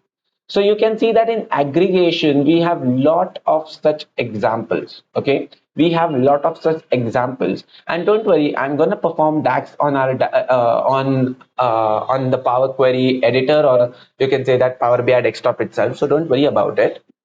So aggregation DAX function. So we do have multiple DAX functions for aggregation. So you can let's take one example. Let's take simple example. Let's say average, right? Now see, we get all the things about that average. So over here, it will definitely calculate the average of a given value, or you can say that given column, right? And now you must be thinking, sir, this can be done very easily by just dragging drop the you can say that one XYZ column and changing it from sum to average.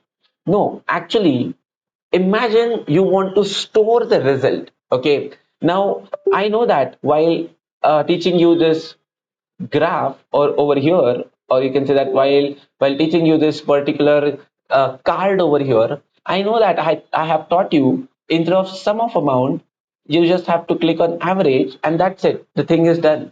But guys, we are not storing the answer. Think of that DAX is something using which you can store your answers. Okay, and I'll tell you now how to create DAX. Okay, so for that I will go to my table view. Inside a table view, you need to decide in where you need to create DAX. So let's assume that I want to create a DAX here. Okay, I will go to Home tab, and here you can see two options. One is New Measure, and second one is New Column. So technically, I'll tell you what is the difference. What is the difference between New Measure and New Column? When you want to create a new column, for example, when you want to create a column called as profit flag, okay, or let's say value category. Imagine that I want to create a new column called as value category, and that category will consist whether high value or low value depending on this amount, right? Depending on this particular amount. Now, what I'm trying to tell you over here is that we want to create new column here. So whenever you want to create a new column, you always select this new column option here. Okay. But as of now, I will also tell you a difference between new measure. So here we will just calculate the value. We will not display that value in the form of column. Think of it as just a variable name. Okay, think of it as a variable where we are just storing the value. We are not displaying those values inside a table. Okay, so for example, I just want to find out average of amount. In that case, what I'll do is I will simply click on New Measure. I will name this as soon as you will click on it, you can see here one option gets appeared. Here, let's type it down avg underscore amount is equals to. We need to write down formula. Formula to calculate average is this average itself. And inside that, you just have to decide which particular, which particular column you need to use. So obviously, in my case, I want to use amount column, but I hope you're observing the what you can say that syntax of it as well. So it's not like I will directly write down the amount name or column name. You also mention the table name as well. So amount from the details table. Okay, and now as soon as I will press enter to execute. I hope you have observed that on the left hand side nothing has happened. None of the column got created, but I hope you have observed it here. I hope you have observed it here. On the right hand side, you can immediately see average amount. And can you see that calculator symbol over there? It indicates it indicates that this is an calculated field. This is something we call it as calculated field, or in other words, you can say that it is something we call it as measure. So I hope now you have understood the difference between that measure as well as creating new column. Okay. Now, what is an advantage of it? I will simply move over here and let us just divide. Let us just remove this sum of interest from here, and then instead of that I will maybe put average amount here. And likewise you can create different categories as well. Okay, so maybe you can reuse them. What I'm trying to tell you here is that you can actually reuse this particular variable which you have created. As simple as that. Okay, now what I will do is, as of now I'm just removing this field. Okay, let me just keep the sum as it is. But anyways, I hope you have understood the purpose of this amount purpose of this measure. But I hope you have observed to create this measure, I have written one formula, right? Now let us try to understand few more things apart from average. So as you can see, we have average. On the left hand side, we can see lot of such information. Max, we have minimum, we have what you can say that we have something called as count, right? Then we have sum function, we have product function, right? We have, I guess, lot of different things here. Okay, now if I scroll it down, you can see date time functions as well. And now over here, can you see lot of things? So basically we have our function to grab our from the from a particular time. right? If you want to grab month, obviously you have that particular column called as month column as well, right? Not only that, you can find out year and lot of other things. Apart from that, we have filter functions as well. I hope you're getting my point, right? But let's keep those functions aside as of now, and maybe let's focus on logical functions. So see, we can have this if condition as well. Okay, now let us try to use this if what you can say that if dax query. By the way, these are dax query, these are dax functions. Okay, so now let's try to understand if dax query. So see, what is the formula of this, how, what is the condition, or what you can say that what is the syntax of this particular dax query. So syntax is pretty simple. If, over here you can see if, then you need to mention your condition here, which is a logical test, and whatever you will write on the second position, that will be executed if this condition is true. Otherwise it will be false, as simple as that, right? Now, next thing, what we need to do is we need to set up logical test here. Okay, so you can see check the condition returns one value when it is true, otherwise it returns the second value when it is false. As simple as that. So I guess we can go ahead now and we can create one tax for us. Okay, now I'll tell you what I wanted to do. I want to categorize my product into high value and low value. Okay, so for that, what I will do is I will go back to my table view here. I will select my details table itself, right? This is my details table. And now on the basis of this amount, I want to decide the, what you can say that I want to decide high value products and low value products. And the threshold which I am deciding for that is, let's say 1500. So any product who is above 1500 will be considered as high value product, and anything which is below 1500 will be considered as low value product. As simple as that, right? Now how to do that? It's very simple. Over here again, go back to home tab, and can you now see one option called as new column? So this is also possible. You can write down DAX expression, you can write down DAX query, and that query will create new column as per the calculations which you have performed. And for that, I will click on this new column. Okay. Now over here, what you need to do, okay, over here, what you need to do, here you need to decide the column names. You need to decide the column name. What is the column name? Let's assume that I'm deciding it as value underscore category. And how to decide that category? Then then that particular logic is clear. If I will write down if, as you can see the syntax above that if itself. Logical test. What is my logical test? Test is nothing but amount. This amount, details of amount. This details of amount has to be greater than 1500. Perfect. If it is greater than 1500, I will say that return in double quotes, obviously because it's a string data, so we need to write in double quotes itself. So in double quotes, I will write it down as high value. Okay. If that condition is false, I will simply say that low value, and that's it. Okay, so I hope now please pay attention on this empty column which got created because of this, particular because of that particular option called as create new column.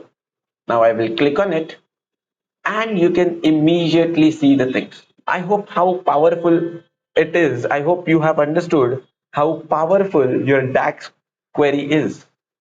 And now we can actually create a lot of, what you can say that we can create a lot of information out of it. We can draw a lot of visuals out of it. As of now, you can create new page as well. So for the practice purpose, I'm just trying to understand few things. Okay, now I want to decide. Okay, let's do one thing. Let's add this. Okay, I want to decide how many. high value products are there. So I will use x x axis for value, sorry, yes, for value category, and I will again drag the same thing in the y axis. So you can clearly see the difference, isn't it? Right? So we have low value, high value products as well. So see, this is also possible, guys. This is also possible. And for that, I'm creating new extra column from an existing column that I have. And this can be done with the help of if DAX query. Okay. Okay. So you can clearly see that in my data set, we are focusing more on low value products rather than high value products, isn't it? Right? So yes, this is all about if statement or if function. I'll tell you a few more examples here. You can see on the left hand side, you have another choice called a switch. Now see, if is used when you have one condition to check. But what if you have multiple conditions to check? I hope you're getting my point. My point is, what if you have multiple, you can say that categories. So let me tell you in the simplest way. This will evaluate an expression against the list of values and return one of possible result from that expression. Now I'll tell you in an easiest way. Let's take one example. See, here they have used one example called a switch. Now, month of an year. So if month number is equals to 1, then it will return January. If it is 2, then it will return February. It will return March if the value of that month number is 3. So again, imagine we are solving this query using if condition. At that time, I will require a chain of if conditions to check multiple conditions. So that can be easily identified with the help of that switch statement. So anyways, this is what all about switch statement as well. And likewise, you can see a lot of other examples as well, right? We have this if error. Okay, so if let's say if any error occurs, if any expression giving us an error, then no doubt whatever you write inside it, it will be executed. As simple as that, right? Not only that, guys, not only that, but we do have mathematical function as well. Over here, you can see if you expand it, you can see sine, cos, tan, trigonometric functions. You can see basic mathematical functions like factorial, or you can say that divide operation. You can calculate GCD of it. You can calculate LCM of it. You can also calculate log, right? So what I'm trying to tell you over here is that we have a lot of information here. We have a lot of information over here, and no doubt we will take one example of this mathematical operation as well. So don't worry about it. But as of now, let me just scroll it down again, and we'll see there are a lot of options. Let's say we have statistical functions as well. See, chi-square. So in statistic, there is one concept called as chi-square. Okay, we can calculate median. You can calculate median as well, mean as well, right? So anyways, let's expand. Yes, this one. Let's expand table functions, sorry, text functions, and you can see we have lot of information for text functions as well, right? So in text function, you have one nice concept called as left. I will tell you what exactly it is. Return the specified number of characters from the text of string. Now, imagine, I will tell you in an easiest way. I will tell you in an easiest way. Let's go back to my particular table view. Here you can see that we have order ID, right? We do have one column called as order ID. And in that order ID, you can see one option, right? You can see one option. That is B hyphen 25675 something, 25670 something. But can you observe this? This B stands for something maybe. Whenever company or whenever manufacturer creates such IDs, there is a reason behind that B. So let us do one thing. Let us consider it as code. Okay, imagine that it is my inventory code. So B25696 means search for the B shelf, and inside the B shelf search for this 25696 product. Maybe something like this. So right now, can we grab can we grab this B, only B, that is code over here. So let's do one thing for that as well. I'll do one thing. I'll again go to home tab, and in home tab I will again click on new column, and maybe I will name it as um, just a second, what happened? Yeah, I will maybe name it as, what shall I name? Let's say okay, inventory underscore code.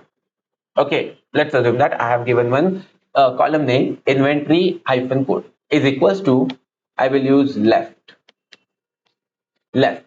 Left is what? We need to decide from whom you need to grab the text. I need to grab the text from order ID. Okay, I will grab the text from order ID. And how many text do we need to, how many number of characters we need to grab? So I will say that I want to grab one character. And as soon as I'll press enter, you see we all have inventory code on the right hand side. And we can actually, I don't know now whether we do have any other categories over here or not, but unfortunately we don't have, we have only one category. Otherwise we could have done one more analysis over here that show the quantity sold as per inventory code. That is also something which we can do, but as of now we cannot do that because we have only one category called as B, right? In the order ID only B was present. Anyways, let's keep that also as it is. Okay, now imagine we are dealing with few more examples. Okay, so similar to left, there is something called as right as well. Okay, you can grab the, what you can say, that you can grab those values from the right hand side as well. Okay, you can grab the characters from the right hand side as well. That is also possible. Okay, now guys, there is something called as substitute as well. Okay, there is one nice concept called as substitute as well. So it will replace the existing text with a new text. This is also possible. Okay, so this is again used for the cleaning purpose. Okay, we have upper function as well, which converts the entire data into uppercase. We have replace function as well. See, it replaces the part of a string based on the number of character you specified. This is also possible. Okay, so for example, here you can see you just have to define like how many characters you want to modify. So this is also possible. If you again just scroll it up, you can see date functions as well. And in date time function, as I said, we can calculate a lot of things. Okay, we can actually grab day from it, we can grab month from it. Okay, this is also something which is possible, right? So anyways, as of now we can do this many things, but I guess so we can do another important thing over here. Let's say we need to calculate okay, we'll calculate profit margin maybe. Okay, we'll calculate profit margin. Okay, now imagine, I'll tell you what is profit margin. So for that I will use calculator as well as notepad as well. Let me first use calculator. Okay, now imagine here that my total amount, okay, my amount is equivalent to, let's say, or you can say that sum of amount, sorry, let's say sum of amount is 4,000. And over here I need to decide the profit as well. Okay, so let's say the profit is you can say that 400 rupees. Okay, now I need to find out what is my profit ratio. Okay, so to decide this profit ratio, what we generally do is we generally divide the profit which we have earned divide by your sum of amount, as simple as that, right? And for that, what we generally do is simply we divide this 400 by 4000, and the answer that we will get is 0.1, right? The answer which we will get is, let's say, 0.1. So this is nothing but my profit margin, and I want to perform this particular scenario for all the columns, oh sorry, for all the rows which I have. That means I want to find out total profit. I want to find out total profit, not a total profit, or maybe profit margin for all the values that we have. And now for that, I will do one simple thing. Again, I will go back to home tab of this table view, right? Again, I will click on something called as new column, and now we will maybe maybe name it as profit underscore margin. Okay, profit underscore margin. Now, what we are going to do here, we will write down the code. The code, how to calculate profit margin. So for that, sum of your, you can say that sum of your profit, and then we will divide it by sum of amount as well. Now to divide it, we have another tax called as divide tax. Okay, so numerator is profit, denominator is, let's say, sum of details amount, and if anything goes wrong, if any error occurs, just keep it as 0, as simple as that. Now I will execute this term and you will see we are getting an answers over here, isn't it? We all are getting this answer over here. Let's say profit margin as 8.0884, but if you observe it, it is same for all. I don't know whether you have observed it or not, but it is same for all. Now the reason why these things are same, because you observe the formula which I have mentioned. Sum of profit divided by sum of amount. So every time it will, let's assume that sum of profit is 2000 and sum of amount is, let's say, 4000. So every time it will perform the same operation again and again. So over here, I will not directly calculate sum of it. I will keep this thing as it is, and instead of sum, I'll just keep two values here. One is profit divided by details amount, and now I will press enter. You can see the values are getting displayed. You can go back to table view, and maybe you can perform some other operations as well, like in column tools. You can actually define how many decimals you want. Let's say I want only 2 decimals. Okay, so as you can see, we are able to see only 2 decimals after that column 2, sorry, after that particular value. Now let's try to understand one more example here. Okay, let's try to understand one more example here. Now what I wanted to do is, for profit margin which is negative, you can say that it's nothing but a loss itself, right? It is nothing but a loss itself. So we can add one more column now. I'll tell you that. In the home tab, I will add new column. I will name it as, oh sorry, yeah, I will add new column. I will name it as profit flag, and I will note down one simple condition. If profit margin, okay, let's say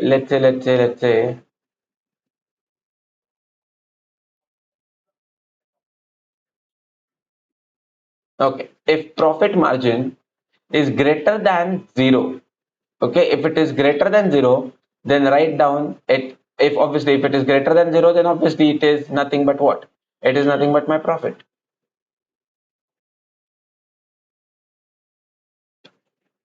And details, or you can say that directly, rest of the things will be considered as loss. And see, one extra column got created, and then you can find out for more example or for more information as well about it, right? So similarly, maybe I can create what you can say that I can create this for this three majors over here, right? Let's create three majors: sum of amount, sum of profit, sum of quantity. Okay. So for that, what I'll do is I'll again go back to the table view. Again, I'll go back to home. Here we will write down new measure, and I will name it as, let's say, what was the name? Sum of amount. Okay, sum of amount. Okay, sum of amount is equals to what? Sum of sum of. It will not create a new column because it is just a variable name. Similarly, I will go up and I will again add a new measure as well. Maybe this time I will name it as sum of profit. So sum of profit is equals to what? Again, sum of, sorry, just a second. Okay, sum of profit is equals to, how you can say that? So sum of profit, no? So I guess profit.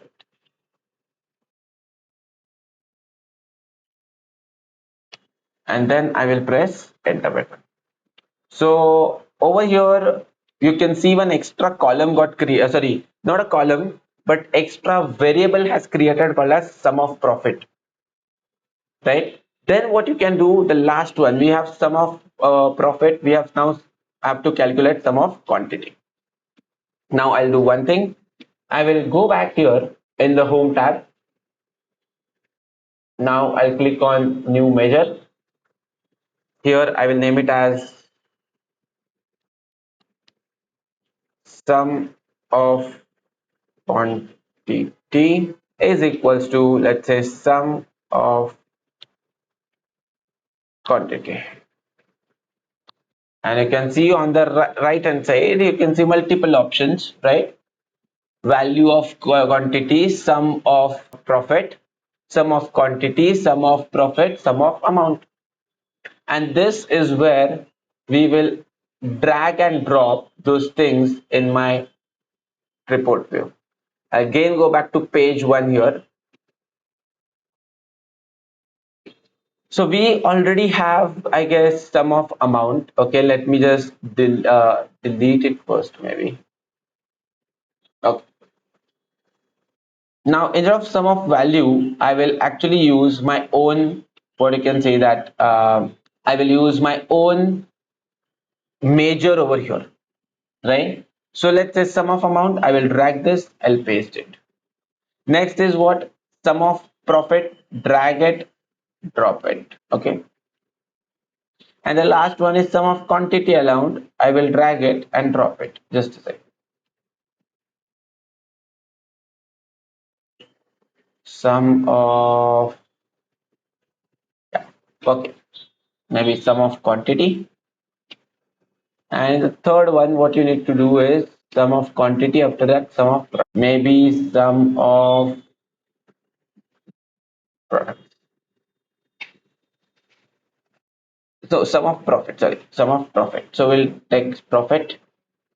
Okay, sum of added. Okay, so we have sum of profit, we have sum of quantity as well. Okay, and here you can see it has been kind of rounded. If you want exact value, go back to visual. You can select the cards. Okay, let's say multi-card layout. Below that we can find out few things. Just a second. Imagine this is the data that we are dealing with. Okay, otherwise, what you can do is you can actually delete all of this. Okay, and actually you can drag it inside the same window as well. This is also possible, and I will simply expand it. Okay, yes, this one. So we have almost all the things ready with us. I'll go back immediately. Then in the general tab, you can add effects if you want to. Okay, if you want to add borders or something like that, then definitely you can do that. And here I can simply, let's say, I'll use multi-card approach, right? Then we have workflow here. We have background here.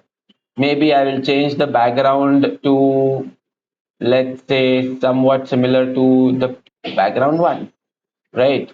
I'll add the transparency. Oh, sorry. I'll add what happened. Yeah. I have added the transparency as well. I'll go back to general. Here I will change the same thing maybe. Okay. Now you can see few things have been changed, and I guess data format I will, you can decide a lot of options like whether to keep general whole number. Okay, this is also possible, by the way. You can also do that. Okay, so yes, this is something which I was talking about. After that, come to the visuals. Just scroll it down. You can see in the multi-card layout option, you can see one option called as background. Turn it on, change the color to this, and maybe I guess we'll see what will happen. Just a second. Let me select it to white. Okay, and here now I'll select it to this. Scroll it down. You can change another background here to this. Perfect. Now maybe it is relating to the to what you can say that to the background maybe. Okay, and yes, actually you can add glow if you want to. Okay, so this is also possible. Okay, then if you want, you can add a shadow as well. Okay, then reference label, I'll not add any reference label. I will just keep it as it is as of now. In the call out, I guess we have value, and maybe the value is perfect. Yes, for the label, I will change it to dark black. Okay, now it will be much more visible. So yes, like this is what we all can do. And now I'll tell you the magic of it. So the magic is, if I click on quarter one, you will be able to see all the data related to quarter one itself. Okay, let me just expand it a bit. Okay, now as I said, if you click on, let's say, quarter two, okay, and deselect the, we'll do one thing. So yes, let's keep quarter four records. So in quarter four, you can see that over here you can observe all the things, and yes, it is related to quarter four. But if you observe the quarter two, you can see that I have made some loss here, right? If you observe the May performance, you can see that it is below zero. So this is something called a slicer. Okay, this is something called a slicer. If you want to remove it, just click again on this quarter two itself, and everything will be back to the normal scenario. Okay, so yes, this is all about how you can actually build the dashboards. Okay, and yes, we have used few DAX functions, by the way. So in my example, I have taken a DAX example of if, I have taken a DAX example of divide, sum, average as well. Okay, but yes, in official window you have a lot of other examples as well, and you have a lot of other functions of DAX as well. Okay, so as of now, I hope you have understood all the insights that we have calculated. If you want to add extra page, you can add a page number 2, and then you can perform the same activity on page number 2 as well. Maybe you can add a few more information from this data. But remember, DAX is the most important query. Okay, it is most important concept. Without that, you won't be able to perform deep analysis. Okay, so I guess this is what I wanted to discuss with you all. And yes, with that said, thank you so much.